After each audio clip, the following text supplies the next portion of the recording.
Good morning friends, Abhimanyu defence academy में आपका हार्दिक स्वागत है, अभिनंदन है। अपनी जो पिछली क्लास थी वो मेंसुरेशन की थी और उस मेंसुरेशन में हमने समलंब चतुर्भुज तक कर लिया था, उसका क्वेश्चन नहीं किया था। तो आगे देखो, समांतर हो गया, वृत्त हो गया था।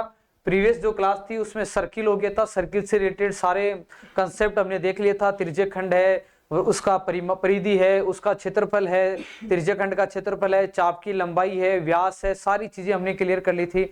इसके बाद में समांतर चतुर्भुज के बारे में भी कर लिया था और समांतर चतुर्भुज के बाद में समलंब चतुर्भुज की थ्योरी भी हमने देख ली थी। अब समलंब चतुर्भुज के बाद में एक बचता है समचतुर्भुज। क्या? समचतुर्भुज। समचतुर्भुज क्या होता है दोस्तों, वो देखो। समचतुर्भुज को बोलते हैं रोम्बस। क्या? रोम्बस। नाम से ही पता चल रहा है समचतुर्भुज। सम का मतलब क्या होता है? समान, ठीक है। और चतुर्भुज मतलब ऐसी आकृति जिसकी कितनी भुजा हो? 4 भुजा हो। तो चारों भुजाएं समान होती हैं।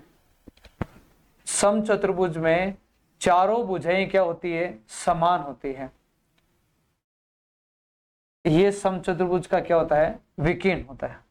तो ये समचतुर्भुज की भुजा है, साइड जिसको बोलते हैं। ये समचतुर्भुज के विकीर्ण है।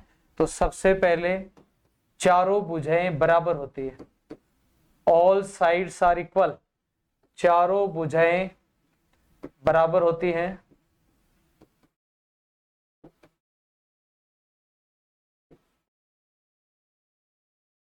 ठीक है। इसके बाद में देखो, इसके जो विकीर्ण है, समचतुर्भुज के विकीर्ण, समचतुर्भुज के विकिरण 90 डिग्री पर, 90 डिग्री पर समद्विभाजित करते हैं। 90 डिग्री पर समद्विभाजित करते हैं।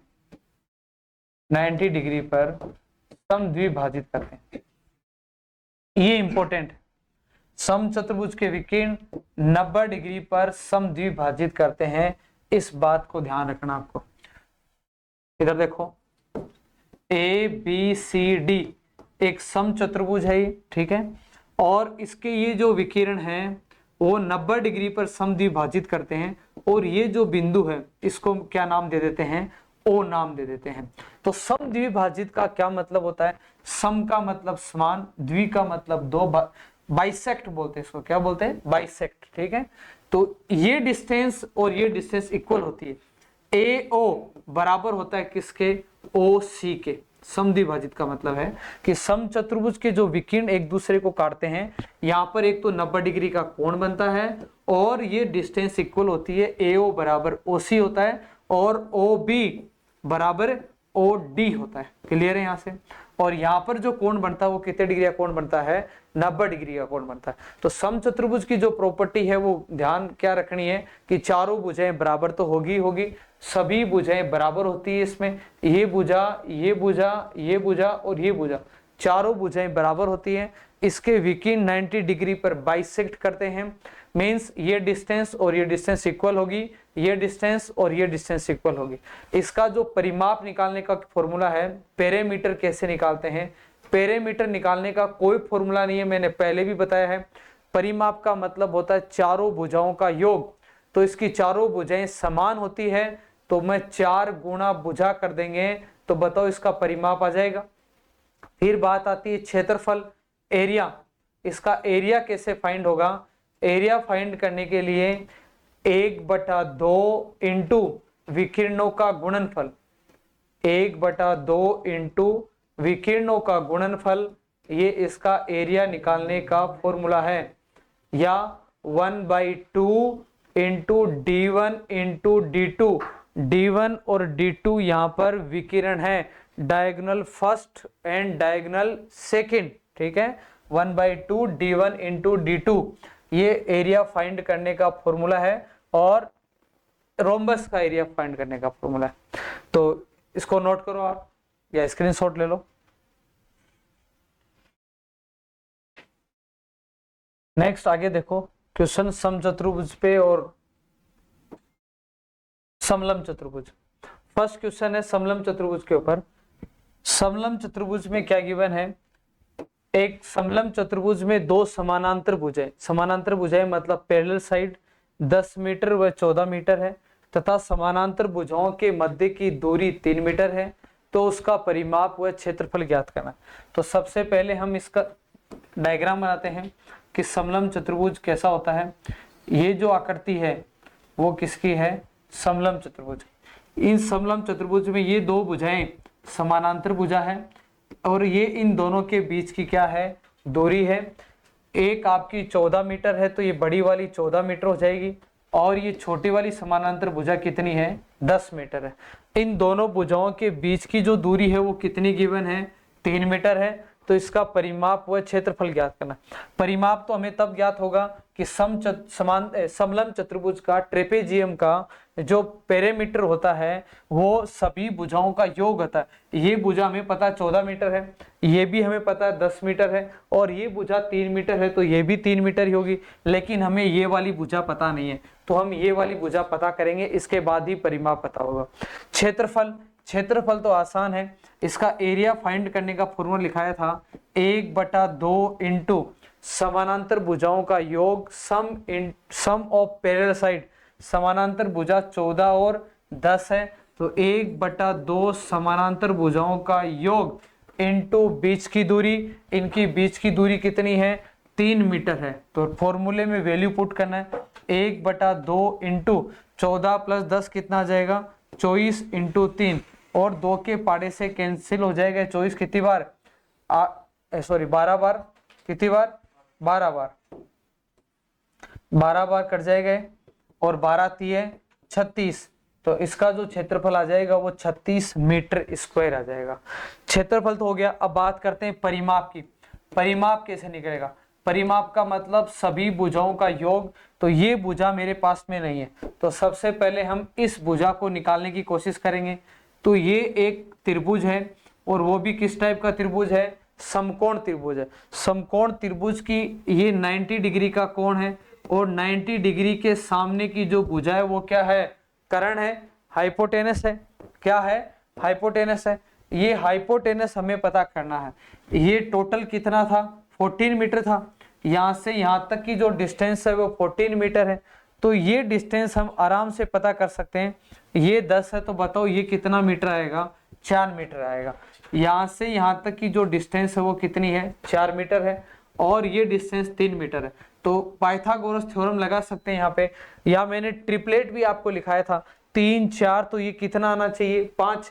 या पाइथागोरस थ्योरम लगा सकते हो कि कर्ण स्क्वायर बराबर आधार स्क्वायर प्लस लंब स्क्वायर। और जिस बच्चे को ट्रिपलेट याद है उसको निकालने की जरूरत नहीं है। 3 4 5 होता है, 6 8 10 होता है, 5 12 13 होता है, 8 15 17 होता है, 9 12 15 होता है, 7 24 25 होता है, 9 40 41। ये सारे ट्रिपलेट हैं, यदि आपको याद है तो फट आंसर आएगा। आधार की वैल्यू आपके सामने 4 है तो 4 का स्क्वायर 16। लंब आपके पास में 3 है, 3 का स्क्वायर 9, 16 और 9 25।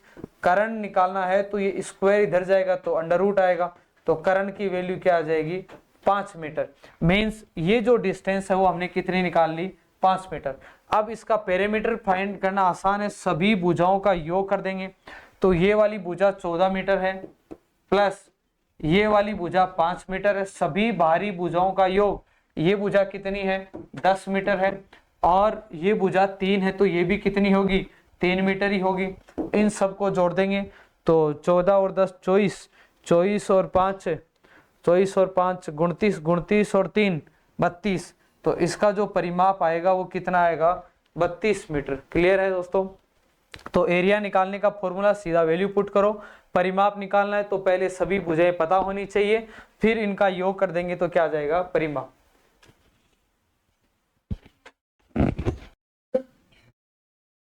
नेक्स्ट क्वेश्चन,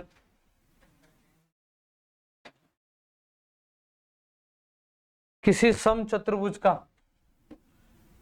समचतुर्भुज का परिमाप 40 सेंटीमीटर है तथा एक विकीर्ण 12 सेंटीमीटर है, तो इस समचतुर्भुज का क्षेत्रफल ज्ञात करो। ठीक है, तो समचतुर्भुज की जो आकृति है वो हमें पता ही है, अभी हमने पढ़ा है कि समचतुर्भुज क्या है। ये समचतुर्भुज है इसका परिमाप 40 सेंटीमीटर, मीन्स पेरीमीटर की वैल्यू आपको 40 सेंटीमीटर गिवन है। परिमाप का मतलब होता है इसकी चारों भुजाओं का योग, और चारों भुजाएं इसकी क्या होती है, बराबर होती है। तो मैं इसकी भुजा आराम से फाइंड कर सकता हूं। इसकी भुजा पता करनी है तो परिमाप 40 यानी 4 भुजाओं का योग है, तो इसके अंदर 4 का भाग दे देंगे तो भुजा का मान आ जाएगा, नहीं आ जाएगा? भुजा का मान आ जाएगा आराम से, कि 40 में 4 का भाग देंगे क्योंकि सभी भुजाएं बराबर होती है। परिमाप का मतलब सभी भुजाओं का योग होता है। 40 में 4 का भाग देंगे, इसकी प्रत्येक भुजा की जो लंबाई है वो कितनी निकल के आ जाएगी, 10 मीटर। कितनी? 10 सेंटीमीटर, 10 सेंटीमीटर। अब इसके विकीर्ण आपको दिया हुआ है कि इसका एक विकीर्ण कितना सेंटीमीटर का है, 12 सेंटीमीटर का। एक विकीर्ण 12 सेंटीमीटर, मैं मान लेता हूं कि ये जो विकीर्ण है वो 12 सेंटीमीटर का है। ये 12 का है तो ये दूरी और ये दूरी 6 की हो जाएगी, नहीं हो जाएगी? क्योंकि समचतुर्भुज के विकीर्ण बाइसेक्ट करते हैं, समद्विभाजित करते हैं, ये दोनों दूरियां 6 हो जाएगी। और इसका मान मेरे को पता है कितना है, 10 है। ये 10 है सभी भुजाएं, तभी तो परिमाप 40 सेंटीमीटर होगा। अब और यहाँ पर जो कोण बनता है वो कितने डिग्री का कोण बनता है, 90 डिग्री का कोण बनता है। समचतुर्भुज के जो विकिरण होते हैं वो 90 डिग्री पर बाइसेक्ट करते हैं, ऐसा हमने इसकी थ्योरी में पढ़ा है। अब मुझे चाहिए इस समचतुर्भुज का एरिया, क्षेत्रफल कैसे निकालेंगे? क्षेत्रफल का जो फॉर्मूला होता है, समचतुर्भुज का एरिया निकालने का जो फॉर्मूला होता है वो 1/2 d1 × d2 होता है। क्या होता है? 1/2 विकिरणों का गुणनफल। ठीक है, तो एक विकिरण की वैल्यू तो हमारे पास में है, कितनी है, 12 है। अब दूसरा विकिरण मुझे फाइंड करना है। यदि दूसरा विकिरण मैं फाइंड कर लूंगा तो इसका क्षेत्रफल है, आराम से आ जाएगा। अब दूसरा विकिरण कैसे फाइंड करेंगे, इसके लिए देखो आप, ये जो मैं बना रहा हूं ये कि समकोण त्रिभुज है। क्या है? समकोण। ये चारों के चारों समकोण त्रिभुज है, क्योंकि यहाँ पर 90 डिग्री का कोण बन रहा है और समकोण त्रिभुज है, तो ये समकोण त्रिभुज का कर्ण हो गया। क्या हो गया? कर्ण हो गया। और ये क्या है? आधार है। और ये क्या हो गया? लंब हो गया। आधार की वैल्यू मेरे पास है कितनी, 6। ये 6 है, ये 10 है, तो इसकी वैल्यू कितनी आएगी, 8 आएगी, क्योंकि ये ट्रिपलेट से 6, 8, 10। या फिर आप पाइथागोरस थ्योरम लगा सकते हो कि कर्ण स्क्वायर बराबर आधार का स्क्वायर प्लस लंब का स्क्वायर। यहाँ कर्ण की वैल्यू पता है, 90 डिग्री के सामने की भुजा कर्ण होती है। ये कर्ण पता है हमें, 10 का स्क्वायर कितना, 100। आधार 6, टोटल 12 था तो ये 6 का स्क्वायर 36 प्लस लंब का स्क्वायर, ये 36 इधर आएगा तो क्या बचेगा, 64। और 64 के ऊपर अंडरूट लगेगा तो लंब की वैल्यू कितनी आ जाएगी, 8 आ जाएगी। लंब की वैल्यू कितनी आ जाएगी, 8 आ जाएगी। तो यहां से लंब आपके पास में 8 आ गया। अब ये दूरी 8 आ गई तो ये भी कितना होगा, फिर 8 होगा, क्योंकि समचतुर्भुज के विकिरण बाइसेक्ट करते हैं। तो 1/2 इंटू विकिरणों का गुणनफल। एक विकिरण इसका 12 सेंटीमीटर है और दूसरा जो विकिरण है वो 8, आपने ये निकाल लिया तो ये भी 8 ही होना है। 8 और 8 कितना, 16। दूसरा विकिरण 16। इसको काट दोगे आप 2 के पाड़े से तो कितना आ जाएगा, 6। और 16 × 6 करोगे तो 16 × 6 = 96 सेंटीमीटर स्क्वायर। ये समचतुर्भुज का क्या है, क्षेत्रफल है। तो सबसे पहले मेरे को परिमाप दे रखा था, तो इस परिमाप से मैं इस समचतुर्भुज की भुजा पता करूंगा। सभी भुजाएं बराबर होती है तो 4 का भाग दे दूंगा तो भुजा आ गई 10 सेंटीमीटर। यानी कि एक भुजा आपको पता चल गई 10 सेंटीमीटर। एक विकिरण 12 दे रखा था, इस तो ये दूरी 6, मैंने मान लिया ये विकिरण 12 है तो ये 6 होगा और ये 6 होगा। ये 90 डिग्री का कोण बनता है तो ये एक समकोण त्रिभुज है। 90 डिग्री के सामने की भुजा कर्ण है, यानी कि कर्ण हमें पता है 10 है, आधार हमें पता है 6। तो क्या ये लंब पता कर सकते हैं? जब ये दूरी पता होगी तो ये भी पता हो जाएगी, क्योंकि दोनों बराबर होगी। तो ये हमने पता कर लिया इस पाइथागोरस थ्योरम से या ट्रिपलेट से। 6, 10 तो ये 8 ही होना है, 6, 8, 10 होता है, तो लंब की वैल्यू 8 आ गई। ये 8 है तो ये भी 8 है, 16। तो दोनों विकिरण हमें पता चल गया। तो इसका क्षेत्रफल 1/2 into d1 × d2, 1/2 d1 × d2। d1 की वैल्यू 12 है और d2 8, 8 कितना, 16। काट दिया 2 के पाड़े से 6, 16 × 6 96 सेंटीमीटर स्क्वायर इसका एरिया होगा। क्लियर है? स्क्रीनशॉट ले लो। तो ये 2D आकृतियां थी वो सारी कंप्लीट हो गई है। अब हम 3D आकृतियां करेंगे, उनकी थ्योरी करेंगे। ठीक है, उसके बाद क्वेश्चन एक साथ कर लेंगे सबके, 2D और 3D के। 2D के फिर भी मैंने क्वेश्चन कराए, हर आकृति का एक एक क्वेश्चन करवाया, बाकी बाद में करेंगे। और तो आगे चलो आप 3D आकृति, 3 डायमेंशन। 3D के अंदर सबसे पहले घनाभ, घनाभ की आकृति, घनाभ को बोलते हैं क्यूबॉइड। क्या? क्यूबॉइड।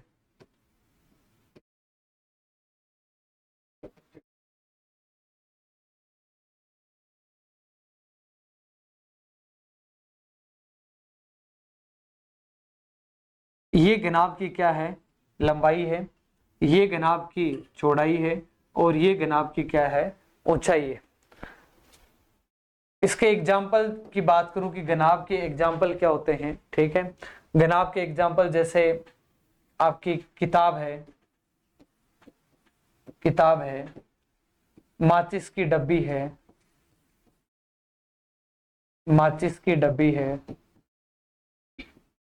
जैसे कमरा है, ठीक है, ईंट है, ये सारे घनाभ के एग्जाम्पल है, ठीक है। घनाभ किताब है, माचिस की डब्बी है, कमरा है, ईंट है, और भी बहुत सारे, कोई गिनती नहीं है, अनलिमिटेड एग्जाम्पल हो सकते हैं इनके। घनाभ में कुल जो सतह होती है, कुल सतह कितनी होती है? टोटल सरफेस, टोटल सरफेस कितनी होती है घनाभ में? 6 सरफेस होती है। कितनी होती है? 6 सरफेस होती है। और इन 6 सतहों में से हमें कितनी सतह दिखाई देती है? वो 3 सतह दिखाई देती है। 6 में से 3 सतह विजिबल है और 3 आपको दिखाई नहीं देती है। ऊपर की सतह दिखाई दे रही है तो नीचे की सतह आपको नहीं दिखाई दे रही है। सामने की सतह दिख रही है तो इसके पीछे की सतह आपको नहीं दिखाई दे रही, और ये सतह दिखाई दे रही है तो ये सतह आपको दिखाई नहीं दे रही। टोटल 6 सतह होती है, और सभी सतह आयताकार होती है। सभी सतह आयताकार होती है।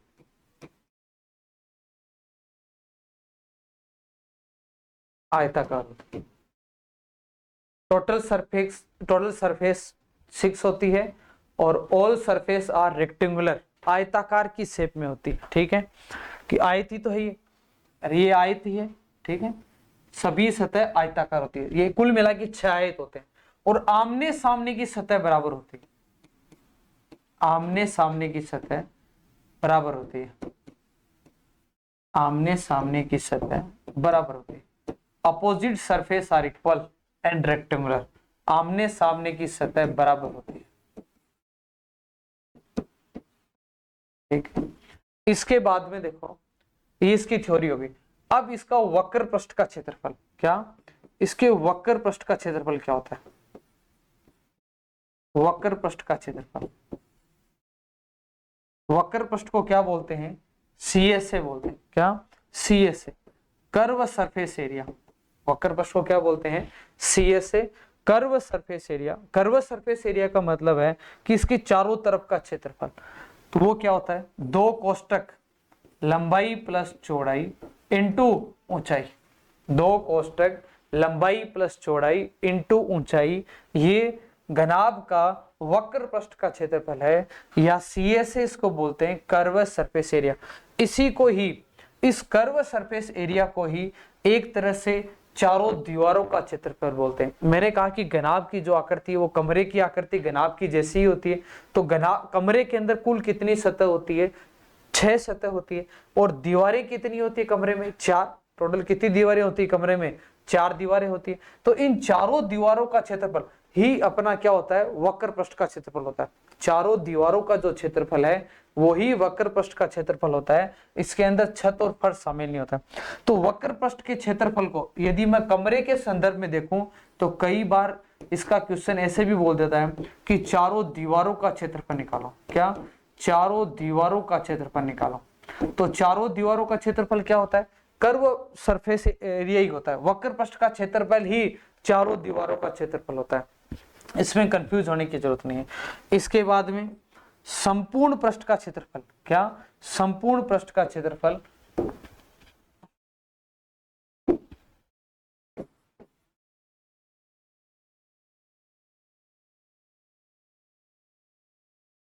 संपूर्ण पृष्ठ का क्षेत्रफल, इसको बोलते हैं TSA। क्या? TSA, total surface area. क्या? टोटल सरफेस एरिया वक्र पृष्ठ को CSA बोलते हैं। संपूर्ण पृष्ठ का क्षेत्रफल TSA। संपूर्ण पृष्ठ का मतलब होता है इसमें सभी 6 के 6 पृष्ठ शामिल होते हैं।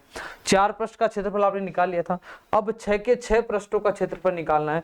तो संपूर्ण पृष्ठीय क्षेत्रफल निकालना हो तो 2 कोष्टक लंबाई इंटू चौड़ाई प्लस चौड़ाई इंटू ऊंचाई प्लस ऊंचाई इंटू लंबाई, ये इसके संपूर्ण पृष्ठ का क्षेत्रफल है।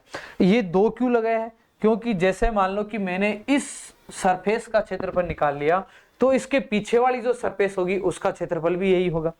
मैंने इस सरफेस का क्षेत्रफल निकाल लिया तो इसका जो क्षेत्रफल होगा वो इसका भी होगा, और आपने ऊपर का निकाले तो नीचे वाले का भी यही होगा। तो 2 क्या ले लेंगे? कॉमन ले लेंगे।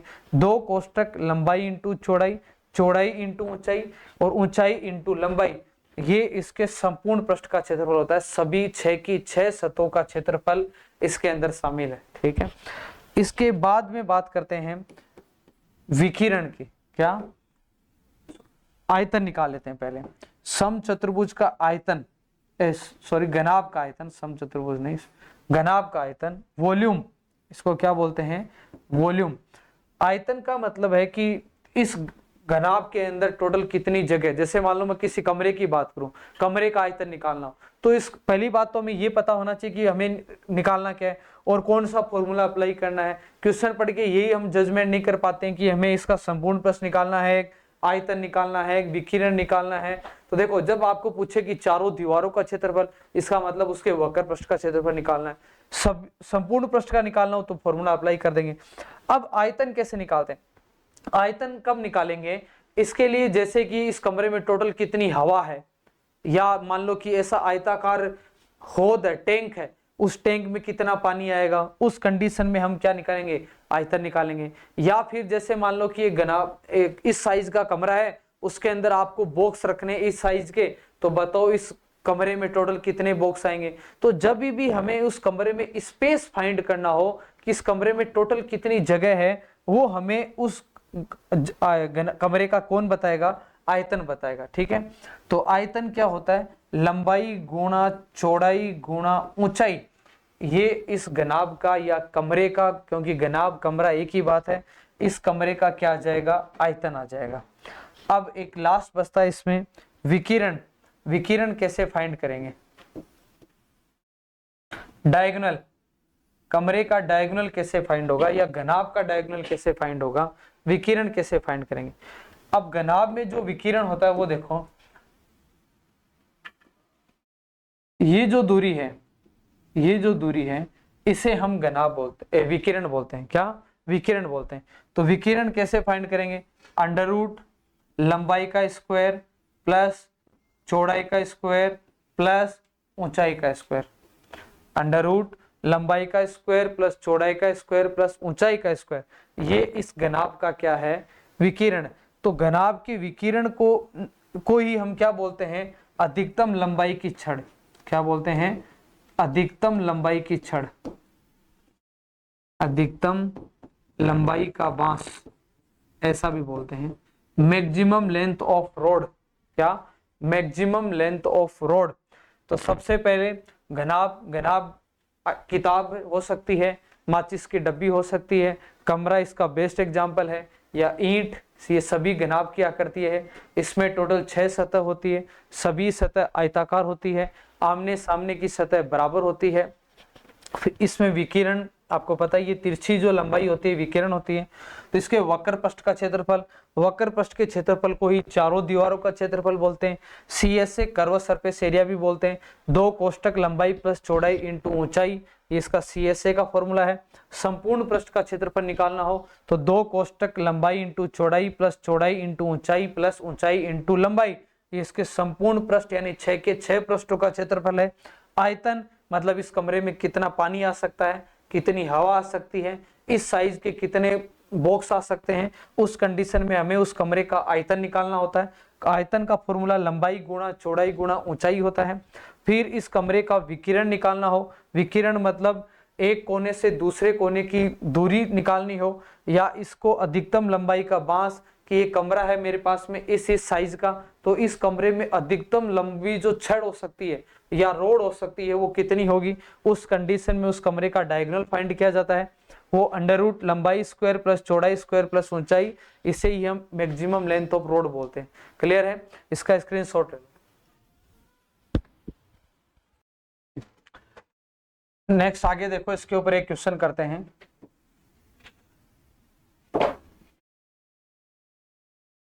एक कमरा 12 मीटर लंबा, 9 मीटर चौड़ा व 8 मीटर ऊंचा है, तो इस कमरे का CSA यानी वक्र पृष्ठ, TSA मीन संपूर्ण पृष्ठ, वॉल्यूम आयतन और D मतलब डायगोनल, चारों चीजें हमें इसकी ज्ञात करनी है। तो कमरा मतलब किसकी आकृति का होता है? कमरा घनाभ की आकृति का होता है, तो मतलब घनाभ के CSA TSA वॉल्यूम और डायगोनल निकालना। तो सबसे पहले हमारे पास में इस कमरे की लंबाई गिवन है, वो कितनी है? 12 मीटर है। चौड़ाई कितनी है? 9 मीटर है। और ऊंचाई कितनी है? 8 मीटर है। क्लियर है? ये तीनों चीजें हमें गिवन है, लंबाई गिवन है, चौड़ाई गिवन है और ऊंचाई गिवन है, तीनों हमारे पास में है। तो हम फॉर्मूले में वैल्यू पुट करेंगे। एक सीधा सा सिंपल सा क्वेश्चन है, कुछ भी आपको ज्यादा माइंड लगाने की जरूरत नहीं है, फॉर्मूले में वैल्यू पुट करनी है और उसको सोल्व करना है। तो सबसे पहले CSA निकालना हो, तो CSA का क्या फॉर्मूला है? 2 कोष्टक लंबाई प्लस चौड़ाई इंटू ऊंचाई। ठीक है, तो 2 इंटू लंबाई की वैल्यू कितनी है? 12 है, 12 प्लस चौड़ाई कितनी है? 9 और ऊंचाई की वैल्यू कितनी है? 8 है। 2 इंटू 12 प्लस 9 कितना? 21, 21 इंटू 8। ठीक है, तो मल्टीप्लाई कर दो। 21 इंटू 8 तो 21 दूनी 42, 42 इंटू 8 करेंगे तो 42 इंटू 8 करेंगे तो 8 दूनी 16, 8 चौक 32 और 1 33, 336 मीटर स्क्वायर इसका क्या आएगा? CSA आएगा। क्लियर है? तो इस घनाभ का या इस कमरे का वक्र पृष्ठ का जो क्षेत्रफल आएगा वो कितना आएगा? 336 मीटर स्क्वायर। ये एक क्वेश्चन हुआ। दूसरा मैंने क्या पूछा है इसका? TSA। तो TSA का क्या फॉर्मूला लिखाया है? TSA का क्या फॉर्मूला है? 2 कोष्टक L into B plus B into H plus H into L. 2 कोष्टक लंबाई इंटू चौड़ाई प्लस चौड़ाई इंटू ऊंचाई प्लस ऊंचाई इंटू लंबाई। वैल्यू पुट करनी है 2 इंटू, डायरेक्ट यहां मल्टीप्लाई करके लिखो। देखो L इंटू बी करोगे तो 12 इंटू 9, 12 नीम 108 प्लस बी इंटू एच का मतलब 9 इंटू 8, 9 अंटे 72, 9 8 जा 72, एच इंटू एल। एच और एल को 12 और 8 को मल्टीप्लाई करोगे तो 12 अंटे 96, 96। इनको प्लस करेंगे, 108, 72 और 96 को प्लस करेंगे तो 108, 72 और 96 को प्लस करेंगे तो 8 तो 10, 10 और 6 16 और 9 और 7 16 और 1 17, 1 और 1 2, कितना आएगा? 276। और 276 को मल्टीप्लाई कर देंगे किससे? 2 से। 6 दूनी 12, 7 दूनी 14 और 1 15, 2 दूनी 4 और 1 5, 6 दूनी 12, 7 दूनी 14 और 1 15, 2 दूनी 4 1 5, 552 मीटर स्क्वायर। ये इसका क्या आ जाएगा? Total surface area. क्लियर है? तो इस कमरे का संपूर्ण पृष्ठीय जो क्षेत्रफल आया वो कितना है? 552 मीटर स्क्वायर। क्योंकि इसकी इकाई मीटर में है तो यहाँ मीटर स्क्वायर क्षेत्रफल में स्क्वायर ही चलता है। फिर बात आती है इसका आयतन, वॉल्यूम का क्या फॉर्मूला है? LBH। L की वैल्यू कितनी है? 12 है, 9 और 8, 12 नीम 108 और 108 को 8 से मल्टीप्लाई करेंगे तो 108 को 8 से मल्टीप्लाई करेंगे तो 8 8 64 और 8 एकम 8, 864 मीटर क्यूब, 864 मीटर क्यूब। आयतन का फॉर्मूला क्या होता है? लंबाई गुणा चौड़ाई गुणा ऊंचाई, और इनको मल्टीप्लाई कर देंगे। 12 नीम 108, 108 को 8 से करेंगे तो 864 मीटर क्यूब। आयतन की इकाई क्या होती है? Metre cube. अब एक और बच गया क्या? डायगोनल। ये सीधा क्वेश्चन था, इसमें कोई घुमाने वाली कोई बात नहीं है, डायरेक्ट वैल्यू पुट करनी है और सोल्व करना है। डायगोनल का क्या फॉर्मूला है? अंडर रूट लंबाई का स्क्वायर प्लस चौड़ाई का स्क्वायर प्लस ऊंचाई का स्क्वायर। क्लियर है? फॉर्मूला रखा। अब फॉर्मूले में वैल्यू रखनी है। एल की वैल्यू आपके पास में है 12, 12 का स्क्वायर 144, स्क्वायर करना है, 12 का स्क्वायर 144। चौड़ाई कितनी गिवन है, चौड़ाई 9, 9 का स्क्वायर कितना आएगा 81, प्लस ऊंचाई कितनी है 8, 8 का स्क्वायर कितना आएगा 64।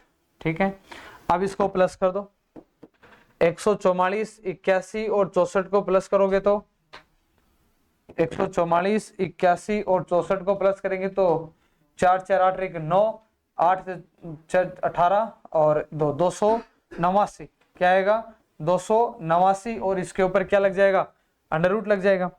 अब 289 का अंडर रूट कितना होता है 17, कितना 17।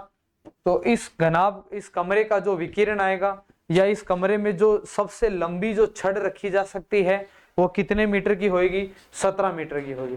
तो चारों चीजें हमें पता करनी थी, कुछ नहीं, फॉर्मूले में वैल्यू पुट करनी है। सीएसए का फॉर्मूला 2 कोष्टक लंबाई प्लस चौड़ाई इंटू ऊंचाई, टीएसए 2 ब्रैकेट एलबी बीएच और एचएल, आयतन का फॉर्मूला एलबीएच, और विकिरण under root L square plus B square plus H square. Value put करो और सोल्व करो, आपका आंसर आएगा। तो ये तो एक सिंपल सा सीधा सीधा क्वेश्चन है। आगे हम इसके और क्वेश्चन करने वाले हैं, थोड़े मतलब हाई लेवल के क्वेश्चन भी करेंगे, वो आगे करेंगे। स्क्रीनशॉट ले लो। नेक्स्ट, घनाभ हो गया। घनाभ के बाद में देखो घन, घन क्यूब, क्यूब,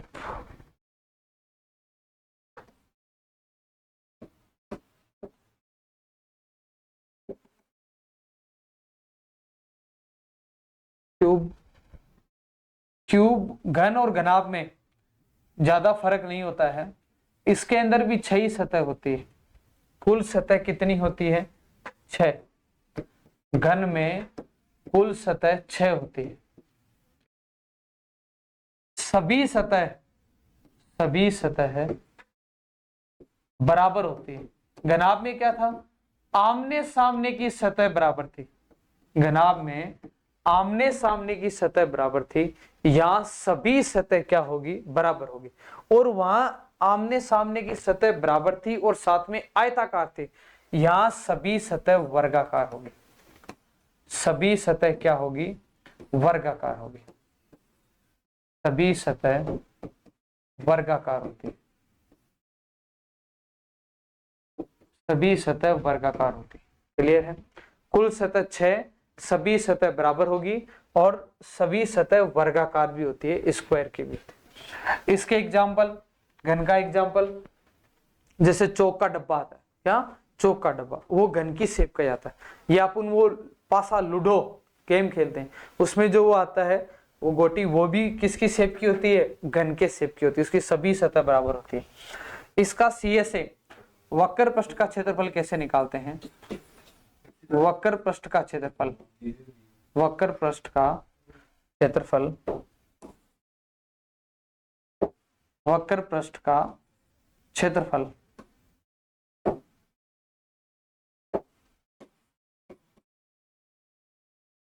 सीएसए, वो कैसे निकालेंगे भाई। वक्र पृष्ठ का क्षेत्रफल का मतलब होता है चारों दीवारों का क्षेत्रफल, तो चारों की चारों बराबर होती है और ये वर्ग की आकृति होती है, और वर्ग का क्षेत्रफल क्या होता है भुजा स्क्वायर, क्या भुजा स्क्वायर, और कितनी 4, 4 इंटू भुजा स्क्वायर, 4 इंटू भुजा स्क्वायर।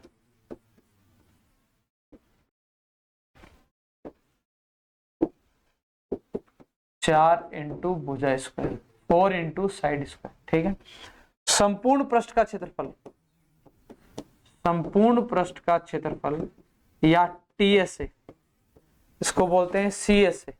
ठीक है, तो टीएसए का फॉर्मूला क्या होगा, इसमें सभी 6 की 6 भुजा आती है और सभी बराबर होती है, तो 6 इंटू भुजा स्क्वायर। भुजा स्क्वायर किसका क्षेत्रफल होता है वर्ग का क्षेत्रफल होता है, वर्ग का क्षेत्रफल भुजा स्क्वायर होता है, और यहाँ सभी सतह वर्गाकारी होती है, तो वर्ग का क्षेत्रफल भुजा स्क्वायर।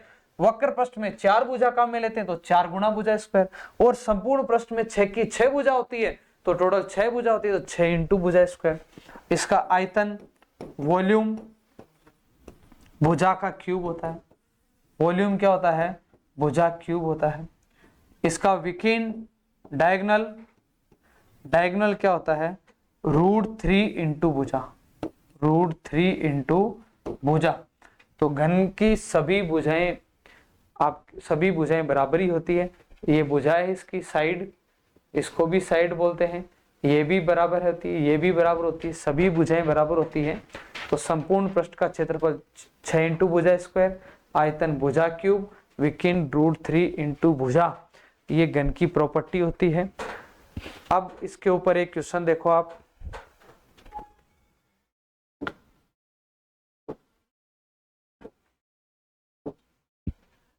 एक घन जिसकी भुजा 6 सेंटीमीटर, तो इसका CSA, TSA, वॉल्यूम और डायगोनल फाइंड करो। तो घन की जो भुजा दे रखी है, मीन साइड हमें गिवन है, कितनी है, 6 सेंटीमीटर। इसका CSA निकालना हो, घन का CSA क्या होता है, घन का संपूर्ण पृष्ठ, सॉरी वक्र पृष्ठ का क्या क्षेत्रफल होता है, CSA मतलब वक्र पृष्ठ, वक्र पृष्ठ का क्षेत्रफल क्या होता है, 4 इंटू भुजा स्क्वायर, 4 इंटू भुजा स्क्वायर, 4 इंटू भुजा का मान कितना है, 6, 6 का स्क्वायर कितना, 36, और 4 को 36 से मल्टीप्लाई करेंगे तो 36 दूनी 72, 72 दूनी 144, 144 सेंटीमीटर स्क्वायर। तो इसका CSA जो होता है वो कितना होता है, 144 सेंटीमीटर स्क्वायर। फिर बात आती है TSA, TSA का फॉर्मूला होता है 6 इंटू भुजा स्क्वायर। तो 6 इंटू भुजा की वैल्यू कितनी है, भुजा की वैल्यू 6, 6 का स्क्वायर कितना, 36, 36 इंटू 6 करोगे तो कितना आएगा, 216 सेंटीमीटर स्क्वायर। तो इसका जो संपूर्ण पृष्ठ का क्षेत्रफल होता है वो 6 इंटू भुजा स्क्वायर होता है। फिर बात आती है आयतन की, वॉल्यूम, वॉल्यूम देखो, वॉल्यूम होता है भुजा का क्यूब, भुजा कितनी है 6, 6 का क्यूब और 216 सेंटीमीटर क्यूब। फॉर्मूला याद होना चाहिए, बस इंपॉर्टेंट बात, फॉर्मूला लर्न होना चाहिए। यदि फॉर्मूले लर्न है, वैल्यू पुट करो और आंसर। फिर डायगोनल पूछा, डायगोनल का क्या फॉर्मूला है, √3 इंटू भुजा, तो भुजा का मान कितना 6, तो 6√3 सेंटीमीटर। डायगोनल सेंटीमीटर में रहेगा, क्षेत्रफल हमेशा स्क्वायर की फॉर्म में आता है और आयतन हमेशा क्यूब की फॉर्म में आता है। क्लियर है। आज की जो अपनी क्लास थी वो 3D से हमने स्टार्ट किया, वैसे समचतुर्भुज और समलंब चतुर्भुज भी करें, और उसके बाद में घन और घनाभ। ठीक है, आज की क्लास कैसी रही दोस्तों, वो आप मुझे कमेंट में बताना।